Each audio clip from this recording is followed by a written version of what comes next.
Saviez-vous que l'homme est génétiquement conçu pour être en couple et que les neurosciences sont capables de prédire en avance le bon match amoureux pour vous? Saviez-vous que pour vivre heureux en amour, il faut être dépendant de l'autre? Et connaissez-vous le type de personne à éviter absolument si vous avez un attachement anxieux? Non? Eh ben ça tombe bien, c'est le sujet du jour. Bonjour, je m'appelle Swanny, bienvenue du côté de chez Swan, le podcast où l'on s'intéresse au trauma et à la manière dont il influence notre rapport à nous-mêmes et aux autres. Chaque semaine sera l'occasion de questionner nos évidences et de pourquoi pas retrouver la naturalité de notre présence au monde. C'est chaque semaine sur Spotify, c'est parti! Bonjour à tous, contente de vous retrouver pour une nouvelle saison de ce podcast. J'espère que vous allez bien, que cette pause estivale a été bénéfique. Merci pour vos commentaires, pour vos likes, vos messages.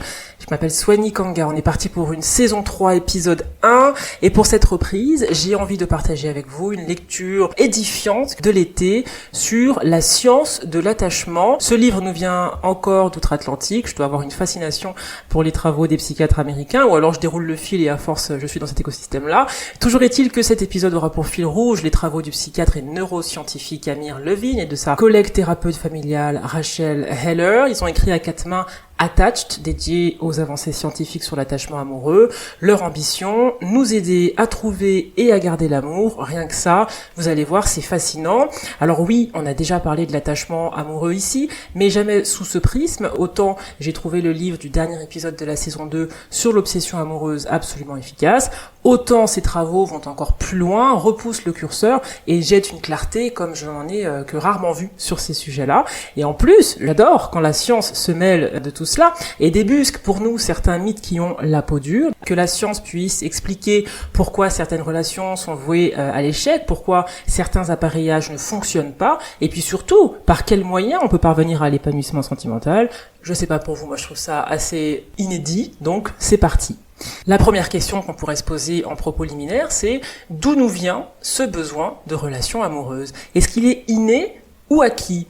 On est à une époque où on entend souvent « je n'ai pas besoin d'homme, je n'ai pas besoin d'être en couple, le couple est dépassé, obsolète, poussiéreux, patriarcal ». Mais que nous dit la science?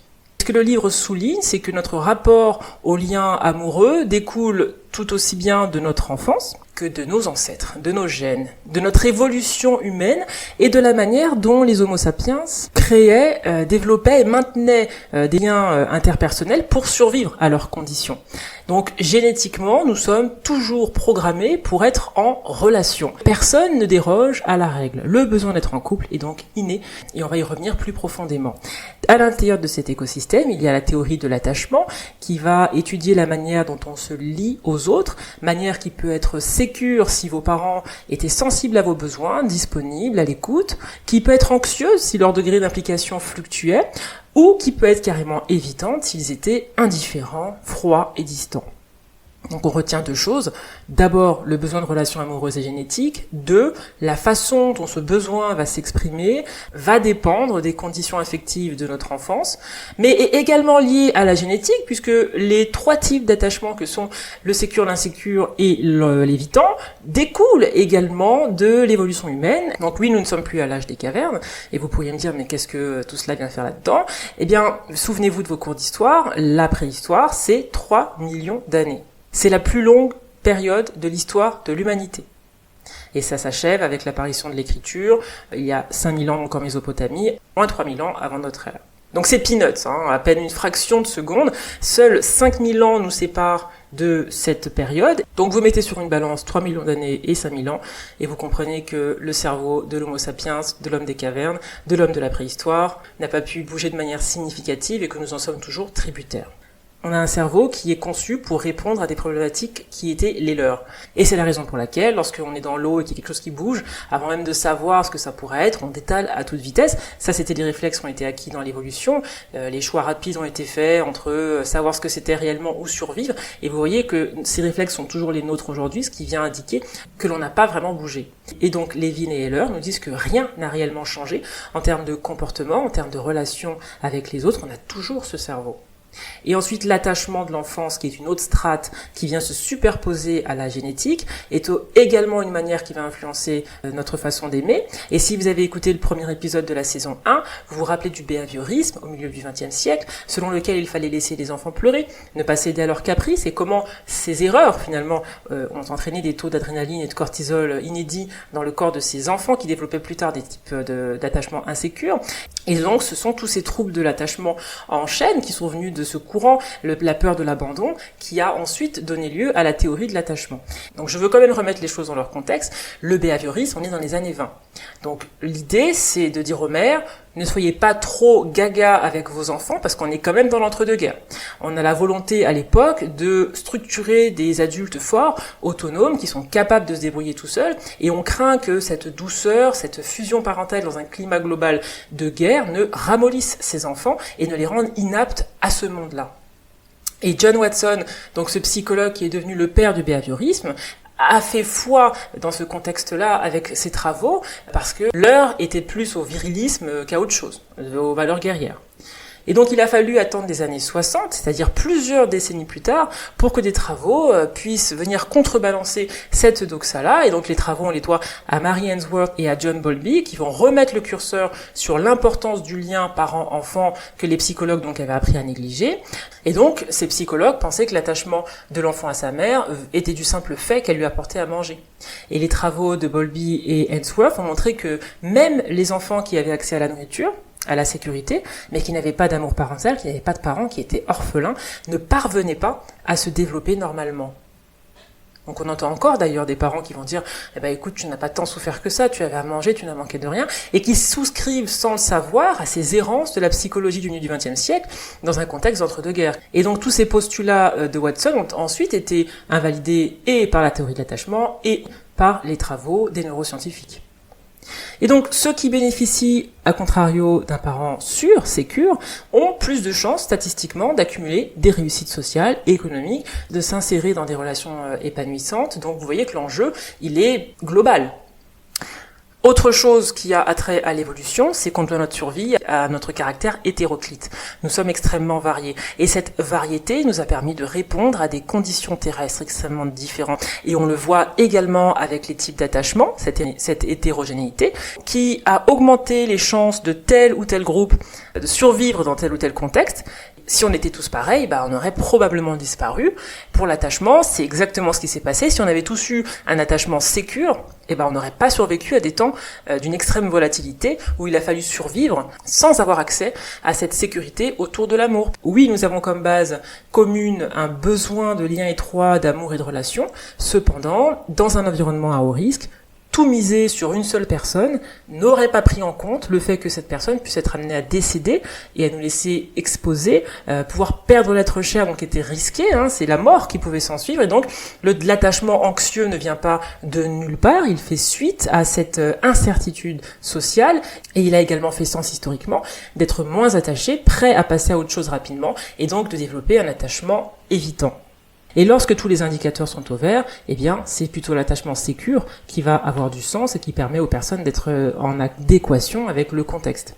Et vous voyez que les types d'attachement sont finalement des réponses adaptatives à des circonstances différenciées. C'est ni bien ni mal, il n'y a pas un type qui est moralement plus pur, c'est simplement une réponse appropriée à un instant donné. Et pourquoi c'est clé ? Parce que ça explique pourquoi certaines attitudes vont être jugées à tort exagérées, comme étant exagérées, alors qu'elles s'expliquent avec clarté par la génétique et par cette théorie de l'attachement qui explicite pour nous ces comportements sociaux, qui ne sont ni bien ni mal, mais qui existent. Et lorsque l'on a la sensation que le partenaire nous échappe et que l'on est anxieux, lâcher l'affaire, ça va activer des ressorts d'une panique totale à l'intérieur de notre boîte crânienne à cause de cette évolution. Et c'est tellement vital de rester accroché à son partenaire dans ces cas-là sur un plan cérébral et évolutionnaire que ça va développer en nous des comportements protestataires, les protest behavior, de type appeler plusieurs fois quelqu'un parce qu'on a l'impression que le lien se dessaisit. Ça peut paraître irrationnel en comparaison avec la gravité factuelle de la situation, mais d'un point de vue évolutionnaire, ça s'explique. Donc on pourrait se dire, ça pue la défaite d'être anxieux, j'aurais voulu appréhender l'amour comme tout le monde, comme les sécures en tout cas, mais en disant ça, on oublie que si tout le monde avait appréhendé le sentiment amoureux de cette manière, la vie aurait peut-être disparu sur Terre. Parce que on aurait été inadapté au temps de graves dangers globaux où il fallait absolument avoir le cuir épais. Heureusement que les sécures étaient là, mais aussi les anxieux et aussi les évitants, parce qu'ils ont tous contribué à la survie humaine. C'est la fin de l'épisode. Non, je plaisante. Alors, qu'est-ce qui va différencier les sécures des autres ? Pour expliciter un petit peu tout ça, eh bien, les auteurs nous disent que c'est leur capacité à énoncer leurs besoins et à obtenir satisfaction, mais à travers une communication efficace, juste, sans passer par des attitudes de protestation. C'est ça en fait le cœur de l'attachement sécure, il n'y a pas de blabla, il n'y a pas de petits jeux, on fait pas semblant, on n'est pas dans la manipulation, on n'est pas dans les tactiques. Et puis pour les autres, donc nous, comprendre pourquoi on agit de la sorte, c'est juste le début, c'est le commencement de notre cheminement. Donc le but de ces recherches sur l'attachement est bel et bien de nous aider à créer des liens satisfaisants en éclairant pour nous tout ce background psychologique, génétique, scientifique, derrière chaque type de comportement et la manière dont on peut accéder à une vie sentimentale épanouie. Les travaux scientifiques nous révèlent par exemple que anxieux et évitants sont incompatibles factuellement. On va y revenir. Mais identifier toutes ces ficelles en amont, c'est ce qui nous permet, dans le dating, sur la scène de la rencontre, de déjouer les pièges de nos instincts. Parce que nos instincts peuvent nous guider inconsciemment vers les pires personnes pour nous. Celles qui vont le moins répondre à nos besoins. Celles qui sont le moins programmées pour même les voir, les identifier et les qualifier de légitimes. Donc non, tout le monde ne va pas ensemble, et on va voir pourquoi. Et donc on ne trouve pas la bonne personne, qui serait chimiquement pure, mais on fait de notre partenaire cette personne idéale, en communiquant sur nos besoins, en apparaissant en toute transparence, en ne jouant pas de jeu. Donc la bonne personne, elle se co-fabrique en fait, et elle n'est possible que dans un système qui est apaisé, qui est clair, qui est flexible, qui est ouvert. Le premier mythe à démonter tout de suite pour trouver cette personne idéale selon les auteurs, c'est celui de la dépendance affective comme étant un état pathologique. La dépendance n'est pas un gros mot. La doxa populaire, oui, nous dit qu'il faut contrôler nos besoins affectifs, se consoler nous-mêmes face au stress et qu'il faut dépendre que de nous. Ils répondent avec cette phrase que je trouve forte, qui est que finalement, les gens ne sont dépendants que dans la mesure où leurs besoins ont été piétinés. Plus nos besoins légitimes sont assouvis plus tôt, dans l'enfance, plus il est aisé pour nous de tourner notre attention vers le monde extérieur. Vous voyez comment ça fait shifter tout de suite la focale de la discussion. On passe de personnes pathétiques parce qu'elles sont needy, parce qu'elles ont besoin des autres et que c'est mal, à des personnes qui sont finalement victimes de carences affectives et qui vont développer un comportement sur la base de ce manque. J'aime bien le souligner à chaque fois, mais on revient sur Levin et Heller. Ils nous disent que c'est la dépendance, écoutez bien, qui nous permet de devenir indépendants. Et là, vous me dites, mais qu'est-ce que c'est que cette histoire ?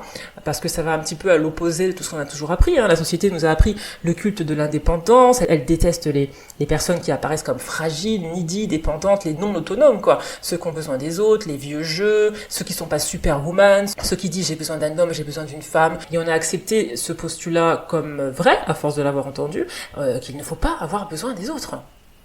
Et finalement, la science se mêle de cette conversation et nous dit, écoutez, en réalité, non seulement vous en avez besoin, mais à l'échelle de l'espèce, sur le plan génétique, cellulaire, vous avez été programmé pour être dans ces liens d'interdépendance, qu'importe ce que la modernité veut vous faire croire et ce dont elle veut vous convaincre.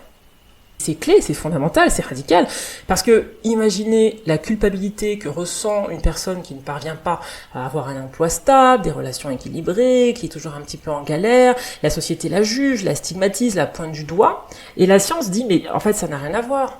Il ne s'agit pas de sa performance, de sa valeur, de sa qualité d'être humain. Il s'agit d'un conditionnement qui tire des ficelles de sa génétique, potentiellement de son enfance, qui n'a rien à voir avec une qualité d'être à laquelle elle ne saurait pas appartenir. Et ça continue, parce que quand il n'y en a plus, il y en a encore. Non seulement nos gènes conditionnent notre épanouissement sentimental, et également notre enfance, mais pas que, ça ne s'arrête pas là. Le partenaire que l'on va avoir aujourd'hui a également le pouvoir biologique, physiologique, physique et mental d'agir sur notre bien-être. On n'est pas imperméable, on n'arrive pas à l'âge adulte comme étant un donné, on reste complètement exposé à la volatilité des événements extérieurs et on a besoin pour se constituer en tant que personne équilibrée, stable et heureuse de quelqu'un dans le présent également. Pour cela, ils s'appuient les auteurs sur les travaux de la psychologue Mary Ainsworth dont on a parlé, qui explique dans la théorie de l'attachement que non seulement un enfant a besoin d'attachement sécure, mais que ça continue également à l'âge adulte, que ça perdure tout au long de la vie. Et vous savez, les tests qu'ils ont fait sur les enfants, c'était le parent sort de la pièce, l'enfant est tout seul, il perd les pédales, il pleure, il est incontrôlable, jusqu'à ce que le parent revienne. Ça, cette stabilité psychique qui a été évaluée, a également été évaluée chez l'adulte, et les résultats sont identiques. Le besoin d'attachement, le besoin d'amour ne s'arrête pas à l'enfance, ni à l'adolescence, il continue tout au long de notre vie. Et ce qu'on remarque, c'est que c'est à l'opposé de ce que la doxa nous dit, puisque dans le monde occidental, aujourd'hui, en 2023, il vaut mieux se placer soi-même au sommet de ses priorités, mettre des limites dans le couple, et puis ne pas dépendre de son partenaire pour trouver son équilibre. C'est assez mal vu. Et c'est en cela que le développement personnel peut parfois induire en erreur, parce que scientifiquement, nous sommes calibrés pour la relation, et qu'il y a une tendance à vouloir autonomiser l'individu, en faire une unité isolée, pouvant s'autosuffire, alors que rien dans la science ne permet d'appuyer cette position qui peut paraître alléchante pour notre ego, on a besoin de personne, on ne se met pas en danger, on est autonome, mais qui biologiquement n'a pas d'assise. Parce que ce que la biologie nous dit, c'est qu'au contraire, être dans un lien d'interdépendance, c'est diminuer notre anxiété et c'est accroître notre courage. Vous voyez, c'est ce qu'ils arrivent à mesurer. Et donc, ce qu'on constate, c'est que les relations sécures nous apportent une stabilité, un soutien émotionnel qui nous aide ensuite à faire face à la vie dans tout ce qu'elle peut avoir de mouvant, de changeant, les hauts et les bas. Et la dépendance, disent-ils, n'est pas un signe de faiblesse, et dépendre d'un autre émotionnellement est bon pour notre santé mentale et notre santé physique. Les études montrent que les types d'attachement sont comme des espèces de microcosmes, et à l'intérieur de ces microcosmes, les personnes ont les mêmes croyances. Vous prenez un attachement sécure, anxieux, évitant, qu'il soit à 8 ans ou 40, c'est la même chose. Les mêmes croyances, les mêmes fondements. La seule différence, c'est que les adultes ont une plus grande capacité d'abstraction, et donc si le partenaire est temporairement absent physiquement, ils vont être capables de comprendre qu'il les aime toujours sur le plan psychologique et émotionnel, alors qu'un enfant ne peut pas avoir cette abstraction. Donc si le parent sort de la pièce, il est tétanisé, il perd tous ses moyens, et il est inconsolable, parce que pour lui, c'est l'amour du parent qui est parti. Et donc, pour les auteurs, le drame, c'est que non seulement par le passé, on a balayé du revers de la main tout ce qu'on vient de dire, alors qu'il y a une assise scientifique, mais qu'en plus, on continue de le faire avec les adultes aujourd'hui. On pratique le bullying, on les rabaisse lorsqu'ils expriment des besoins. Et ce qui est super intéressant en tant que neuroscientifique, c'est qu'il dit que l'idée qui consiste à croire que notre bonheur ne dépend que de nous et non de notre partenaire est également un mythe. On nous dit qu'une relation, ça devrait se faire entre deux personnes autonomes et autosuffisantes, heureuses indépendamment, et qui vont se rencontrer et avoir des limites claires, et que si vous n'arrivez pas à atteindre cette ataraxie, vous dysfonctionnez. Et j'ai d'ailleurs moi-même longtemps souscrit à cette doxa. Eh bien, en réalité, en couple, nous formons avec l'autre une unité physiologique et non des entités séparées. Et comment la science le mesure-t-elle concrètement ? Eh bien, elle s'aperçoit que notre partenaire va réguler notre tension artérielle par sa présence, va réguler notre rythme respiratoire, va influencer le niveau de telle et telle hormone dans notre sang, et que donc les personnes en couple sont en meilleure santé, surtout si elles sont heureuses au sein de leur couple, évidemment, que les personnes célibataires. Je pensais pour ma part être anxieuse sécure, puisque j'aime ma propre compagnie, je chéris ma solitude, et ma psy a dû nuancer un petit peu ma vision de moi-même en me disant pas tout à fait, vous n'êtes pas anxieuse sécure, vous êtes davantage anxieuse évitante avec quelques pointes de sécure. Vous vous sentez bien seule simplement parce que vous avez besoin de le croire, et c'est la vérité. Ma tension artérielle baisse, les hormones du stress chutent, celle du bonheur augmente, j'ai moins d'anxiété, je ne suis pas capable de dupliquer la sérénité que j'ai en couple lorsque je suis célibataire, même si psychologiquement j'ai besoin de me convaincre que je n'en ai pas besoin. Mon état physique, mon état physiologique, mon état mental, tout cela est influencé positivement. Des recherches à l'université Carnegie Mellon de Pennsylvanie ont d'ailleurs démontré que les personnes en couple avec des partenaires qui étaient intéressés à leur projet avaient une estime d'elles-mêmes plus élevée que celles dont les partenaires étaient moins participatifs ou moins intéressés. Et la science montre que le couple va affecter le cœur, le mental, mais le corps dans son entièreté, en réalité. Donc oui, d'un côté la société nous dit sois indépendante, man and shit, on a besoin de personne.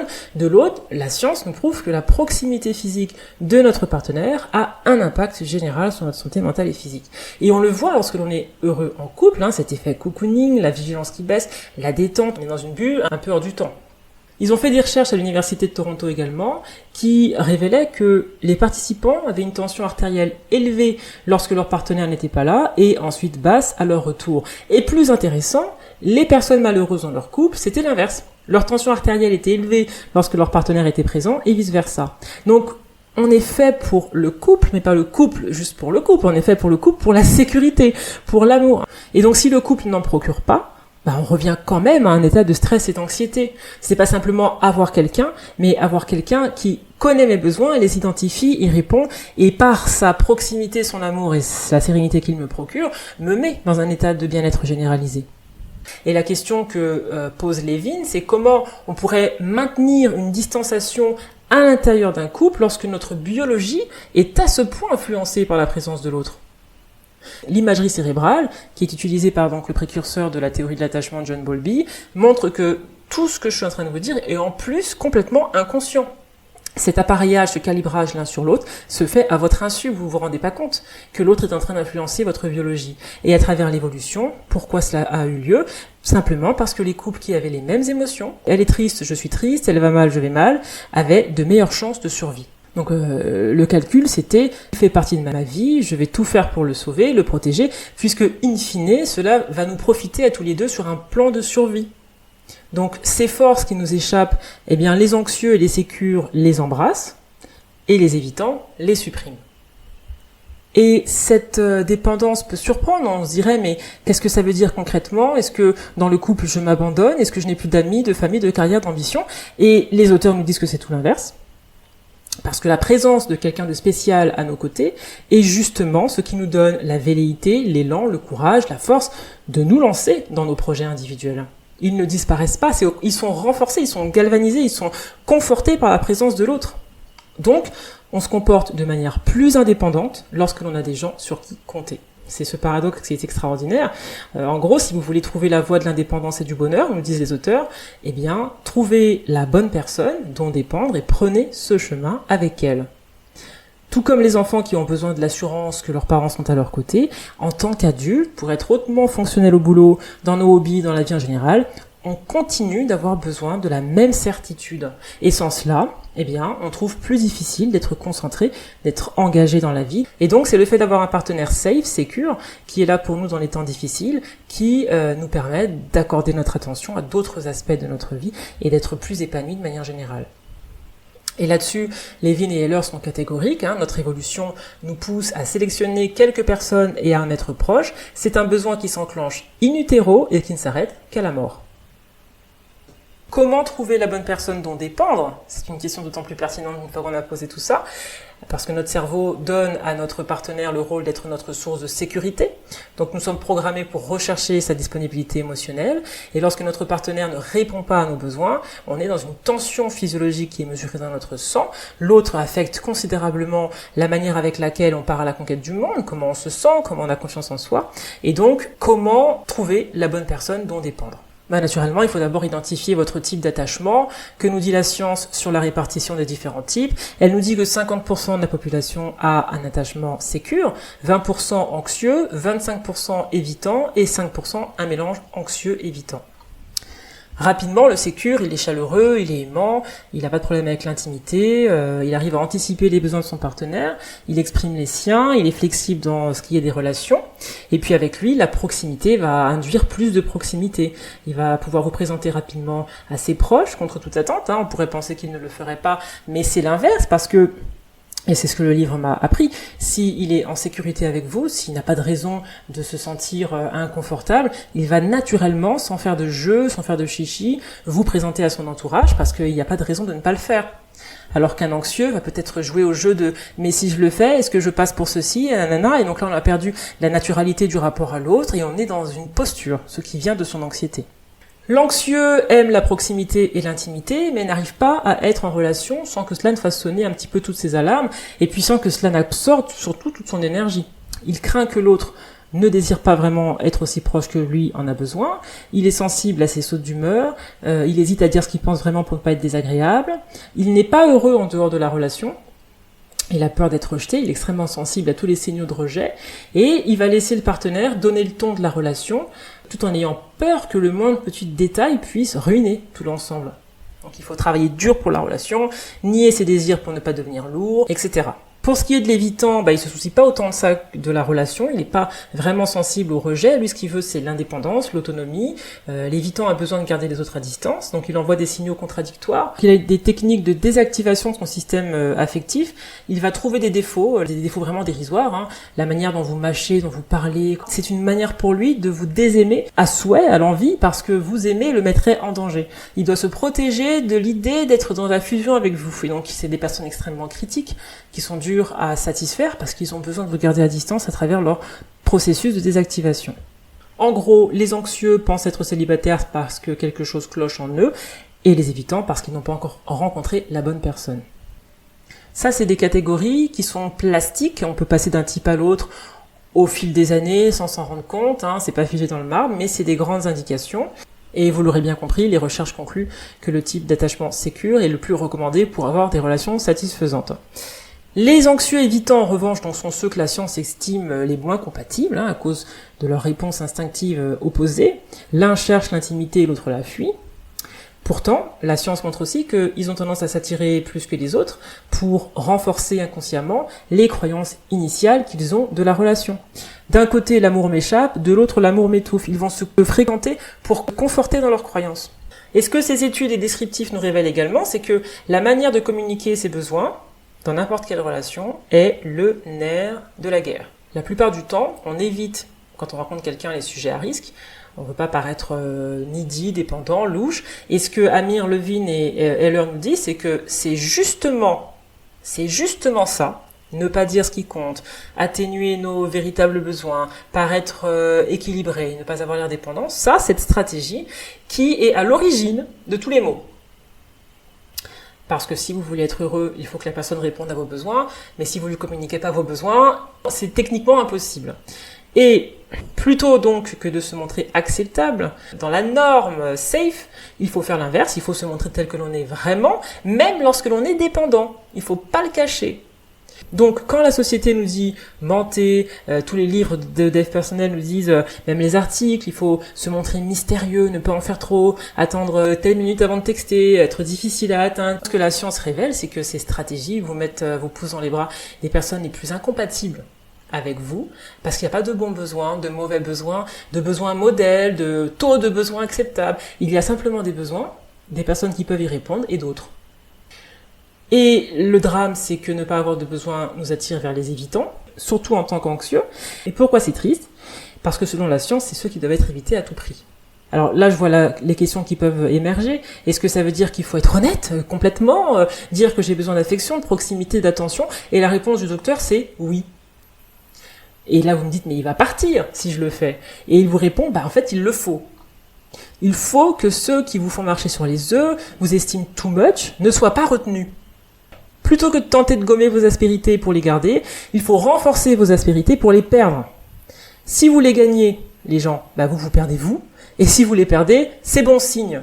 Se protéger de la douleur en restant détaché en tout temps, en disant qu'il ne faut pas avoir de besoin, que l'affect, etc. doit être limité, c'est une stratégie qui a servi dans le développement de notre humanité, ça s'appelle être évitant. Mais le problème, c'est qu'au grand loto génétique, les évitants sont les moins bien lotis, puisque les études révèlent que ce sont les plus malheureux. Cette mise à distance de sentiments amoureux, cette mise à distance de leurs besoins et donc de ceux des autres, les prive de toute intimité durable, de toute fusion, et ne peut pas nous servir de curseur pour l'humanité entière, et ne peut servir de curseur dans votre relation aux autres en tant qu'anxieux.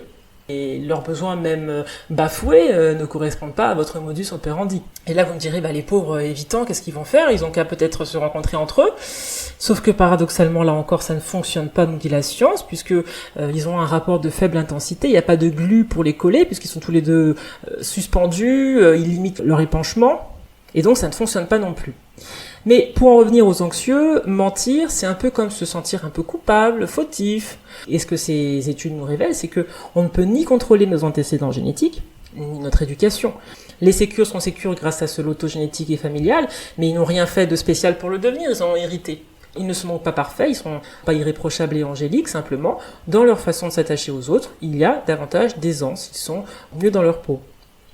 Et si on réalise que nos besoins sont incompatibles avec notre partenaire et que l'on réussit à appréhender cela sous le prisme de la théorie de l'attachement, Eh bien, on peut quitter une relation et aller vers des profils plus compatibles, sans fustiger, sans critiquer, sans pathologiser. Et donc, quand on parle d'anxieux et évitants, la science dit, vos profils sont simplement techniquement, factuellement incompatibles, un peu comme l'huile et l'eau. Et vous pouvez décider quand même d'aménager quelque chose de viable, mais c'est souvent à ce jeu-là l'anxieux qui finit par céder et à se plier aux règles de l'évitant. Et c'est la raison pour laquelle les auteurs de notre livre déconseillent ce type de combinaison où les deux parties vont exacerber la sensibilité de l'autre. Ils nous expliquent plus précisément que pour faire face à la menace de perdre la relation, l'anxieux va activer son système d'attachement en essayant d'être toujours plus proche du partenaire, sauf que l'évitant, lorsqu'il va voir ça, il va avoir la réaction opposée, il va désactiver son attachement à l'anxieux, et ils vont tourner en boucle dans ce cercle vicieux, et vivre leur relation dans une zone de danger qui est très inconfortable pour les deux, puisqu'ils sont en perpétuelle menace. Être avec un évitant fait vivre des montagnes russes à l'anxieux, parce que par moment, le système d'alarme de son partenaire se calme, les deux se rapprochent, il y a même un niveau d'extrême proximité qui surgit, et puis tout d'un coup, il est insécurisé, l'évitant, et puis il retourne dans sa grotte, et puis il n'y a plus personne qui répond au téléphone, et là c'est la panique pour l'anxieux. Donc l'incompatibilité entre les deux est totale. Les évitants se sentent indépendants et puissants dans la mesure où leur partenaire se sent dépendant et incapable, et c'est la raison pour laquelle les auteurs nous disent le couple évitant-évitant est très rare, parce qu'ils ne peuvent pas se sentir forts et indépendants avec une personne qui se sent également forte et indépendante. C'est la raison pour laquelle, pour être heureux, un anxieux doit autant que possible prioriser les personnes sécures qui vont contribuer à éteindre ses alarmes plutôt que de lui reprocher d'en avoir. Alors pourquoi ce n'est pas si simple à suivre comme recommandation ? Parce que chez l'anxieux, il y a une proximité entre amour et système en panique, entre danger, risque, évanescence de l'amour, quête pour le retenir et amour, et il n'a pas appris, puisqu'il est anxieux, à vivre l'amour comme quelque chose de paisible, de calme, et lorsqu'il rencontre une personne sécure, vous l'aurez deviné tout de suite, il va considérer cette personne comme étant boring, ennuyeuse et sans aucun intérêt. Parce qu'il confond l'activation de son système affectif avec l'amour. Alors que les deux sont totalement différents et qu'il devrait simplement travailler sur désenclencher ses alarmes pour pouvoir voir le sécure. Le voir dans ce qu'il est, c'est-à-dire une personne qui va écouter ses besoins, le consoler, prioriser sa présence, le considérer comme capital dans la relation, plutôt que de voir ceux qui vont faire l'inverse parce que c'est un schéma familier. L'amour, nous dit le docteur, n'a rien à voir avec les montagnes russes auxquelles ils sont habitués et que l'évitant lui font ressentir avec son côté chaud-froid, oui, non, fuis-moi, je te suis. Et pour eux, l'obsession, l'angoisse, le stress et ensuite la quiétude de temps en temps s'apparentent à l'amour alors que s'il n'en est rien. Donc, le véritable amour, nous dit Levine et Heller, c'est le peace of mind, c'est la quiétude. C'est ce vers quoi il faut aller. Ça ne veut pas dire que les sécures sont la perfection incarnée, on n'est pas sur des chérubins qui volent au-dessus de nos têtes, ils peuvent faire des erreurs, ils peuvent même être menacés de perdre leur sécurité, puisque n'oubliez pas, les types d'attachement sont plastiques. Donc face à une personne manipulatrice qui profiterait de leur perméabilité à l'imperfection des autres, tirerait sur la corde, et ils seraient menacés eux aussi de basculer dans l'anxiété, vous voyez ? Alors, est-ce qu'il est facile de trouver une personne sécure ? Parce qu'on a dit qu'elle constituait 50% de la population. Pas tout à fait, parce que justement, elles sont sécures, donc elles restent plus longtemps dans leur relation et reviennent beaucoup moins souvent sur le marché du dating. Et qui revient très souvent sur le marché du dating parce qu'il casse la relation rapidement, s'en détache et passe à autre chose ? Dans le mille, les évitants.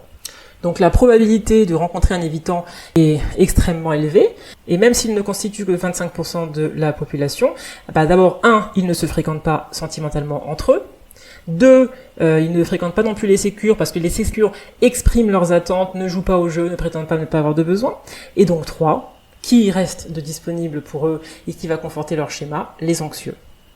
Comment faire alors ? Eh bien, les auteurs nous recommandent le multidating, ne pas s'arrêter sur une proposition mais d'en avoir plusieurs afin d'accroître la probabilité de tomber au bout d'un moment par chance sur une personne sécure. Et le bon partenaire, c'est celui qui va répondre aux vrais besoins. Pas les besoins validés par la société, pas les besoins tolérés par l'évitant. Les auteurs concluent en disant que si vous êtes anxieux, fréquenter des évitants va renforcer votre sentiment d'inadéquation puisqu'ils vous disent que vos besoins sont illégitimes alors que les sécures vont les atténuer, ces alarmes, en étant réceptifs et à l'écoute. Je vous propose de terminer cet épisode par un petit exercice que l'on trouve dans le livre qui consiste à faire un inventaire de vos relations passées et présentes. La règle est simple, vous prenez une feuille et vous mettez 7 colonnes. et je vais vous dire quelles sont les entrées et rapidement ce que vous pouvez mettre à l'intérieur. Donc colonne 1, vous mettez le nom de l'ex ou du partenaire actuel. Colonne 2, vous faites une description de la relation en quelques mots, c'est-à-dire les patterns récurrents. Colonne 3, les circonstances qui provoquaient l'activation ou la désactivation de votre système d'attachement. Colonne 4, votre réaction à cela, c'est-à-dire vos pensées, vos émotions, vos actions. Par exemple, si vous êtes anxieux, vos pensées, ça va être je sais qu'il va me quitter, je ne trouverai personne d'autre, c'est tout ou rien, ça ne marche jamais pour moi. Les émotions, ça pourrait être la tristesse, le ressentiment, la peur, la dépression, le désespoir. Et puis en tant qu'anxieux, vos actions, c'est de surréagir, de provoquer un conflit, c'est un peu le tout ou rien, quoi. Ou alors de tenter d'initier un contact à tout prix, être en colère, d'être arrogant, de se montrer busy, indisponible, etc. Et puis là, le même exercice pour un évitant, donc en termes de pensée, ce serait « ce n'était pas la bonne personne pour moi, elle est trop dépendante, elle est pathétique, je fantasme sur des rapports avec d'autres personnes ». Les émotions de l'évitant, c'est « je suis frustré, je suis en colère, je suis incompris, tendu, déçu ». Et puis convaincu d'être dans mon bon droit. Et les actions de l'évitant, c'est je m'en vais, je rabaisse l'autre, je l'ignore. Donc ça, c'était pour la colonne 4. La colonne 5, c'est les principes de cet attachement. C'est-à-dire, est-ce que vous avez adopté un comportement protestataire en tant qu'anxieux? Est-ce que vous avez mis l'autre sur un piédestal? Est-ce que vous êtes senti inférieur par rapport à ses besoins? Est-ce que vous avez retenu que le positif chez lui après une crise?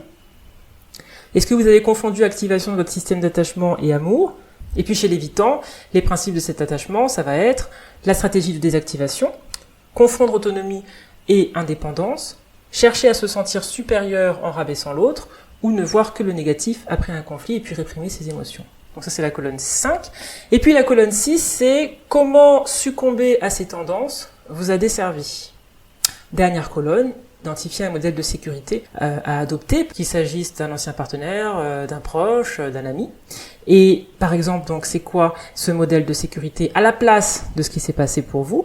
Ce serait de communiquer efficacement, d'être disponible, de ne pas interférer, de ne pas faire de petits jeux, se sentir responsable du bien-être de l'autre, être courageux et honnête en révélant ce que l'on ressent réellement, ne pas s'attendre à l'escalade avant d'écouter l'autre et ne pas faire de généralisation. Voilà, nous sommes arrivés à la fin de cet épisode. Attach, the New Science of Adult Attachment and How I Can Help You Find and Keep Love, c'est chez Brochet, sorti le 5 janvier 2012 avec plus de 2 millions d'exemplaires vendus. Vous le trouvez en français cette fois-ci. Êtes-vous fait l'un pour l'autre? Les clés de l'attachement, c'est chez Brochet aussi et ça date du 8 avril 2015. Pas mal d'informations à intégrer. Je vous laisse y réfléchir, me poser vos questions, liker, commenter, pourquoi pas vous abonner. Et puis nous, on se retrouve dans une semaine pour un nouvel épisode du côté de chez soi. Au revoir.